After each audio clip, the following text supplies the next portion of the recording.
it's just a privilege to be able to have everyone here. And I guess what I thought I would do is provide just a little bit of just tell everyone the story, the background story of what led up to this day, and hopefully open it up to having a conversation with everyone here about learning and curiosity and knowledge. Because that's how I came to St. Michael's and have discovered it. So just to give you a little bit of a sense of the story, so I'm the curator of the museum, and so my job basically means that I'm in charge of coming up with what the exhibitions should be here, and planning them and having the artists come and everything.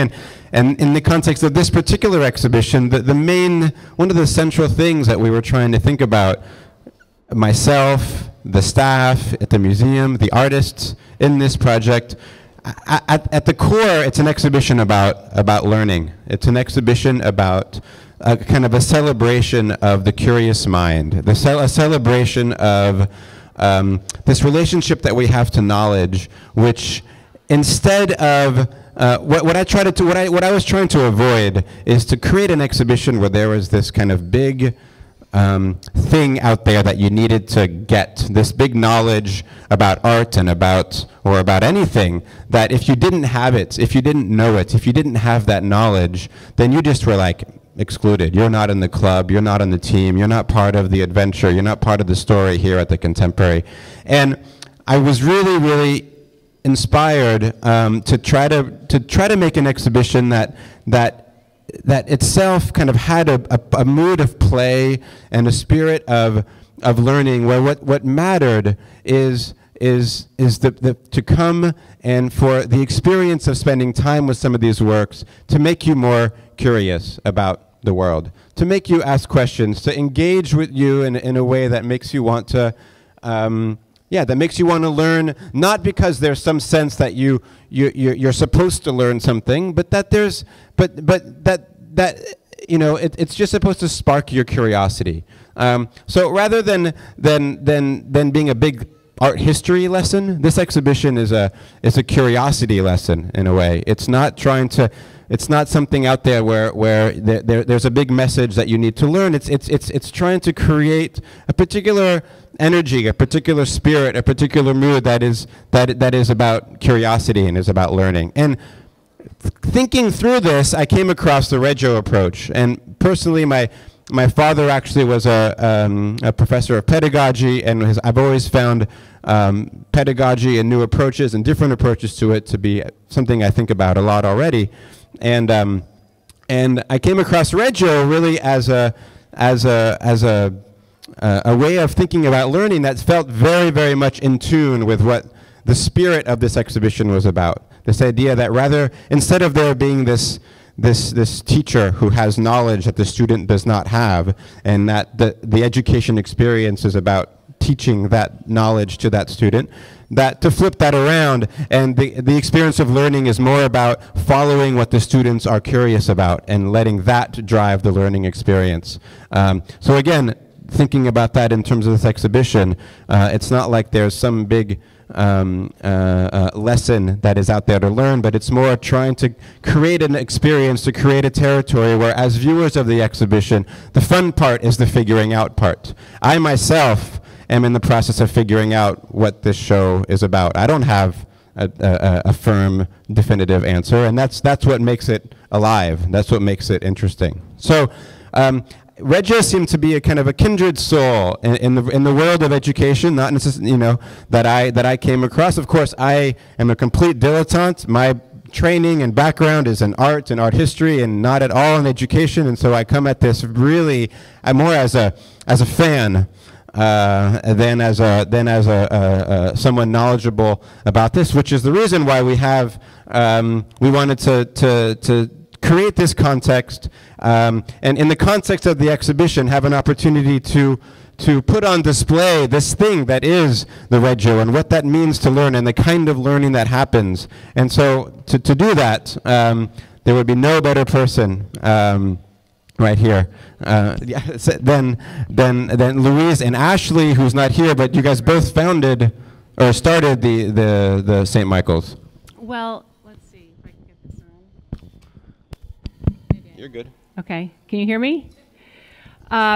No, we didn't found the St. Michael's School, but Ashley became the head of St. Right. Michael's School, and I worked for many years at the college school, but I also have worked alongside the educators at the St. Michael's School for many years. And we had the opportunity, Ashley and I and my sons, to live in Reggio Emilia for a year in 1991-92, studying and immersing ourselves in that approach.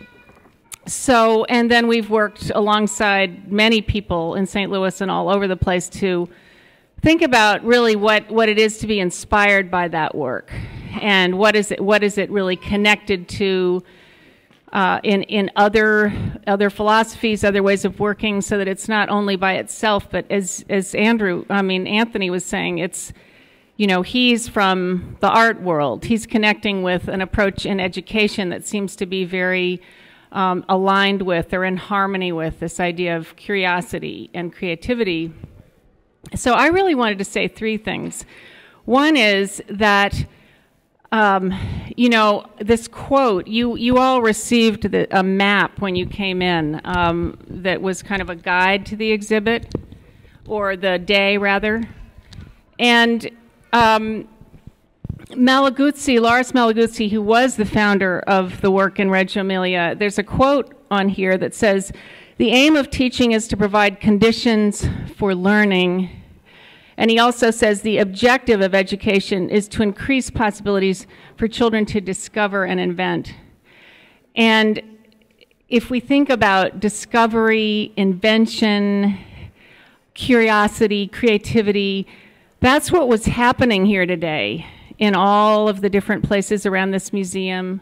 It's happening in the show that even the curator doesn't completely fully understand, because curiosity is at the heart of it. And it was happening with the children and the adults in every corner of this space, through sound and color and words and sculpture and movement and dance and music.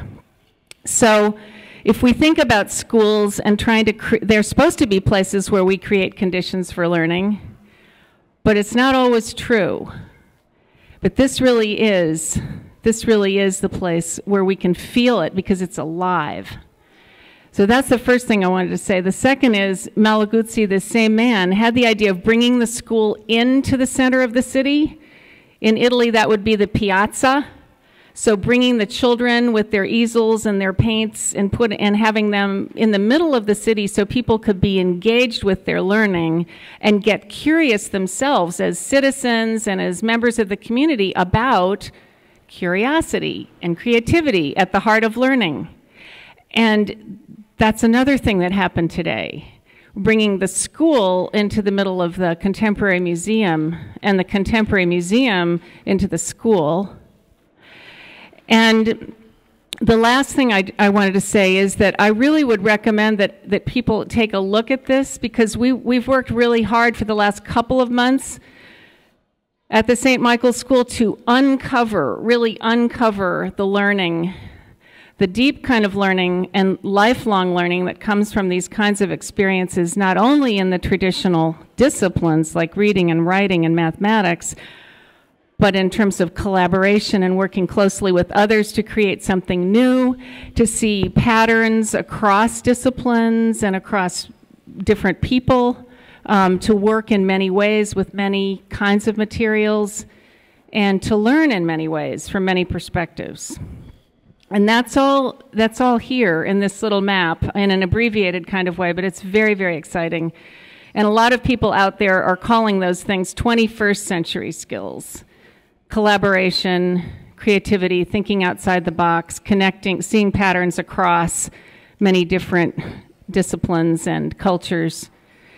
So that's what I wanted to say, and I really wanted Chuck Schwal to talk a little bit too about creativity, and also about the connection, the unique way that the St. Michael's School, and I hope other schools, choose to engage with museums and community organizations. And then we thought we'd if we have time, we really want to hear some of your impressions and have a dialogue, or maybe some of your wonderings. Well, I think Louise did such a beautiful job explaining how children learn in 100 different ways. The Italians say that. Loris Malaguzzi would use the word use the phrase 100 languages of children as a metaphor, that children learn in many, many different ways. And it's essential that we provide lots of different interesting experiences that have curiosity as a central part of them for children to move in and discover, and that is really the heart of learning. So I think this has been such an interesting opportunity for us, because when you think of the exhibit, and the exhibit addresses how people come to know something. You know, think of how you learn something in your life. How did you know that? And that's not always a straight path. It's often a curving path that, you know, it does feel like groping sometimes. That's part of learning. And also, I think it brings up the point that we as people, we work off partial knowledge. You know, none of us have total knowledge, right? So we're all dealing with partial knowledge, and you work out from that, and then you work into different social relationships where you learn from others, and I think we saw that today. So interesting experiences, learning from others, integrating disciplines that, you know, too often in education things get separated, they get put in boxes, and they don't touch each other. And so in education, how as educators can we find ways to connect things, contemporary art and school? That's what's happening here today. It's such a fascinating experience to me as a teacher and as an artist, to think about how what goes on in the school and the education of children, what does that mean for contemporary art? And what does it mean for contemporary artists to be in touch with children? That's something that I believe deeply, that contemporary artists have a lot to learn from children. But I could talk all afternoon, but I'll be quick. Children we can learn so much from them, and I think all of this is about the curiosity that they really embody as they grow up. To me, that's the heart of it. I just wanted to connect that back, because there's so much in common here with the way you're thinking about education, and all of you, and the world of art and the language of art. I mean, my wife makes films, and she always talks about how in every movie theater, if there's 100 people sitting in the audiences, that means there's 100 different movies that are happening in that movie theater right then. And that's an amazing thing. That movie, in the same thing that this exhibition, every time there's someone that's walking through it, it's a different exhibition. And that's what's so powerful about the experience, of how it can kind of be so pregnant in a way, and can kind of spark so many different things. And then the second thing I wanted to just mention, following up what you said, because I do believe very fundamentally, and actually we have an actual example here in the building, I just wanted to point to, of how often and how much artists learn from children. One of the artists in this exhibition is sitting right there, David Reinfurt, who came in, and his piece for the exhibition is really interesting, and I think really relevant to what you just said, which is that it's, as you can see, it's a stack of cards and metronomes and marbles and some kind of a game, except that what the rules are to this game, he the artist doesn't know, and the point of the project is then, over the course of this exhibition, and this exhibition is traveling to 4 different venues around the world, actually. And so in each venue, David is going to lead a workshop, or be a part of a workshop where he invites children, like what happened today, and watch them to see how they kind of intuitively think about how to play, how to use these elements, how to play this game, how to use the cards and the metronomes and the marbles, and what to do. And by watching that, over the course of the show, he will slowly figure out what the rules of the game are. And by the very last venue of the show, the very last one is in Portugal next summer, by then he'll have done this several times with lots of different kids, and we'll have a game with rules for sale at the gift shop that will have been figured out by the children over the course of the show that David will have learned from. So again, it really goes in that same spirit of, rather than kind of art starting off with some big knowledge, art starts off with that sense of curiosity. Yeah. One more idea I'll touch on, and then we'll we'll close.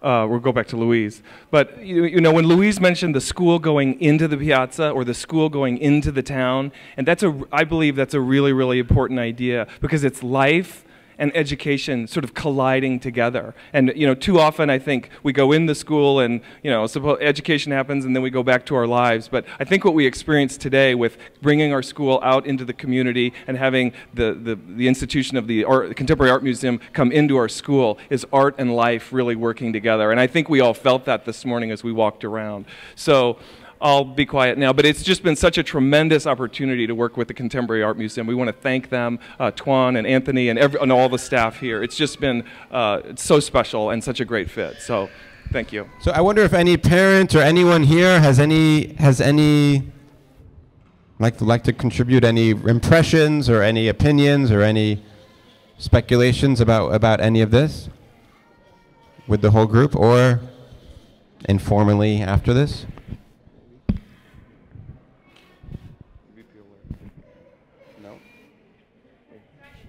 Yeah.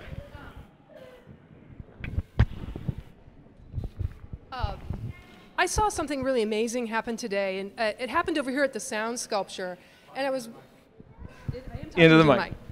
Into the mic. Ah, very good. So I was watching this young boy, interact with the sound sculpture, and he became very curious about this water dripping out of this blue bucket. And as the water was dripping, he started to put his hand up there to capture the water. And then he couldn't hear it very well, so he stuck his head right there where the water was hitting the bucket and tried to listen to it. And then as his head got closer to one of those orange cones, he realized that he was getting an echo of a sound similar to a seashell, putting your ear up to a seashell coming from that orange bucket, and then orange cone. Then he picked up the orange cone and used it as an amplifier. And all this was just a private little moment that he was having. And I thought it was absolutely delightful to see that because it was unexpected, and we put the cones there because there might be water on the floor, and here he used it as a sound device. And I think that's just a wonderful illustration of something magical that happened today. Anybody else? We finished? Beth? Where's Beth? Will you come close?